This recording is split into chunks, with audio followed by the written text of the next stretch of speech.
One to go, and a chili fish to go. Well done, chili fish.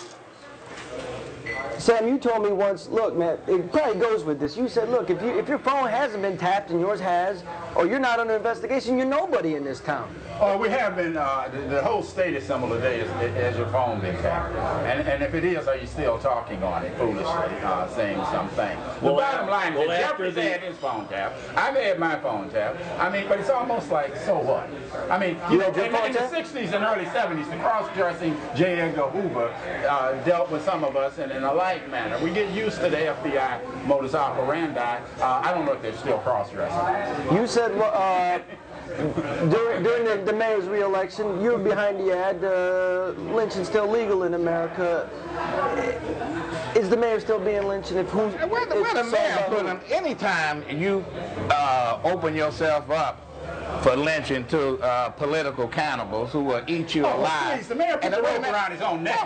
Listen, if you listen to what I'm saying, he put himself in a situation where, listen, anything he do, if he gonna sit in his sister's house and run out on the porch, where were those folks, his protection, the security people, his attorneys?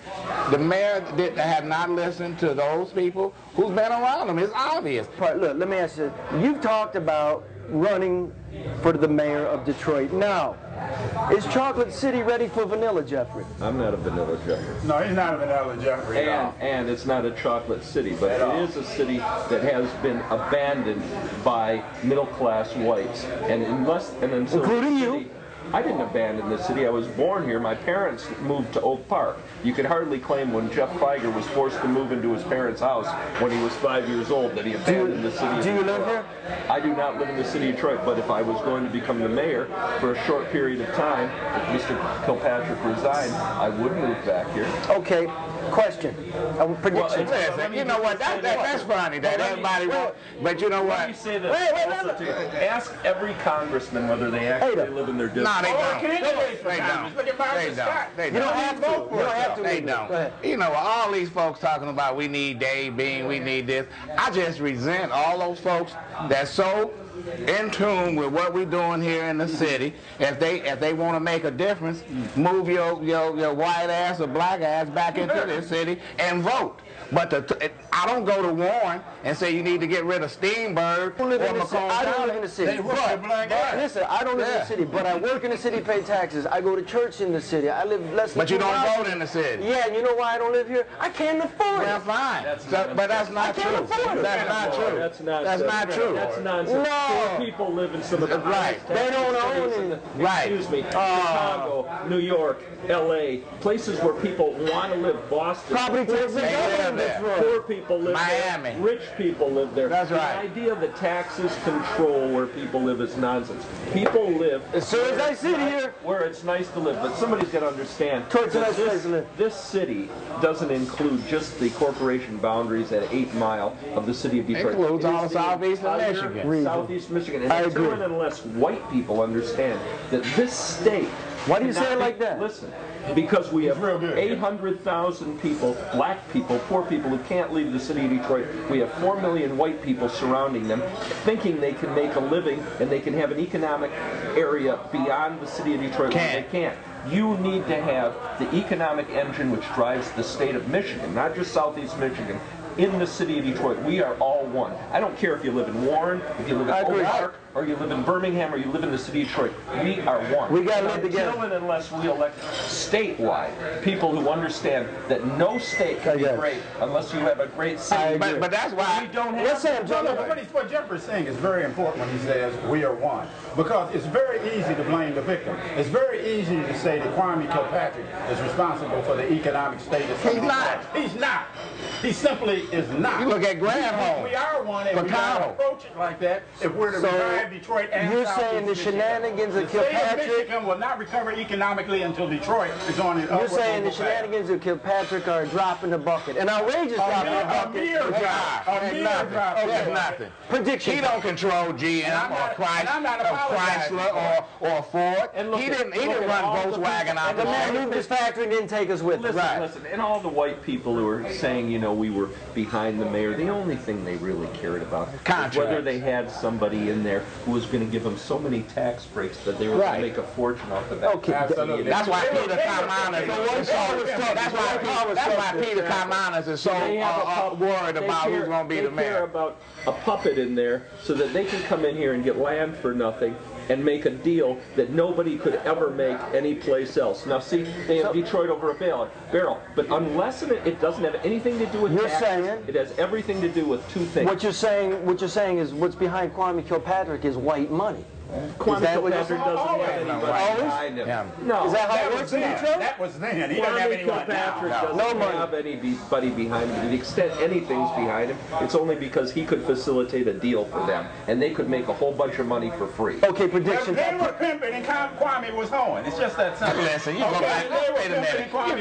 You go back to Dennis Asher and anybody else that's been the mayor the last 30, 40 years. It's been the same way. So they don't throw it all. Prediction time. Yes. We reintegrate it, and we recognize from Lansing that we have to invest in mass transit. If we can build a $1 billion airport in Romulus with I don't know how many campaign contributions, you could build a mass you could build a mass transit system in the city of Detroit, and you must inspire people to move back. For the viewer, then, I'm going to challenge you to be the first guy to move back to the city. And do what? You moved it. That's what they're saying. You move back, then I will move into the. Why do Fieger got to be? Because he's telling everybody to do it. Because he's the guy telling everybody to do it. He's going to rub a man. But I'm willing to do that. I'm willing to annex, like other cities, I'm willing to annex Bloomfield Hills. Wait a minute. If you lived in Texas, I remember when Houston was the 15th largest city. Then next thing you know, they ate up everybody around them. They number 4 because of the annexation laws. Here, you shouldn't have Ecorse, River Rouge, Melvindale, Dearborn Heights. That's a lot of fire chiefs.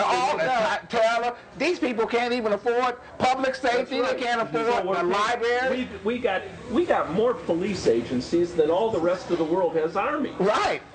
Prediction time. No question. If Kilpatrick goes, how will the next mayor of Detroit leave in disgrace? Any guesses? I don't believe they will. No, you're going to have to get the anti-Kilpatrick, and he or she will not leave in disgrace. Who would that be?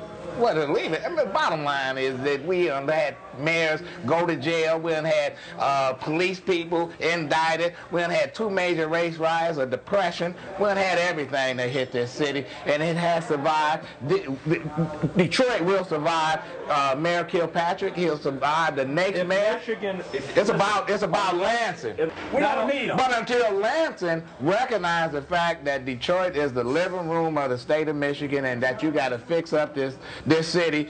This is the only city of this size, no mass transit. People can't get to jobs. Don't blame the people of Detroit. No. Don't blame the victim. I'm tired of hearing that Detroiters don't care who they elect. You know, nearly 50% of Detroit can't read or write.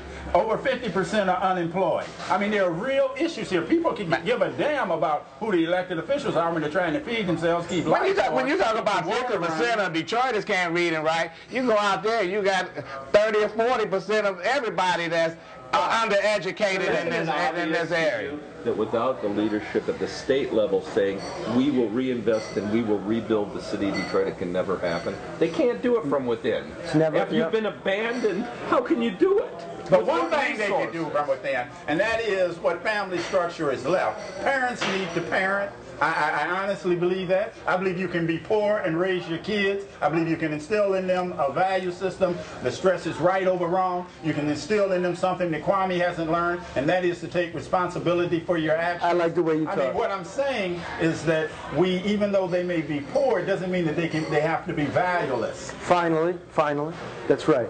Finally, will Kilpatrick go to prison? Yes or no?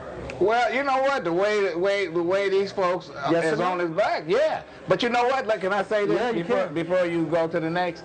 I just look at what happened in a trial for a former State Department employee who was accused and convicted of giving state secrets to the Chinese. Sold them. He got less time than Michael Vick, who killed a couple of pit bulls, and he went to jail for 4 years. I just look at the situation and say, America is effed up. You know, finally to you. In an assault case, normally, no, he would not. A first-time offender, even if pled guilty or convicted, would get probation. In the other case with Kim Worthy, the misuse of public office, not the perjury, because I don't think he can be convicted about lying about sex, because everybody lies about sex. If he said the truth, they'd say he was lying. Right. If he told the lie, they'd say he was lying. He can never win that one. The misuse of the public office could get him sent to prison, but that's not his worry. I'm telling you right now, by November, you will see that the worry of Mr. Kilpatrick is the federal investigation. Absolutely. And I believe... Is he going to prison? Yes, he's going to do a little time. He's going to have a lot of company. Wow. With that... You going to be with him? I want to thank you, gentlemen, for having a cup of coffee and a dog. Next time, I'd like mine without onions. I love the onions. For the Detroit News, I'm Charlie LeDuff. Good day. My man.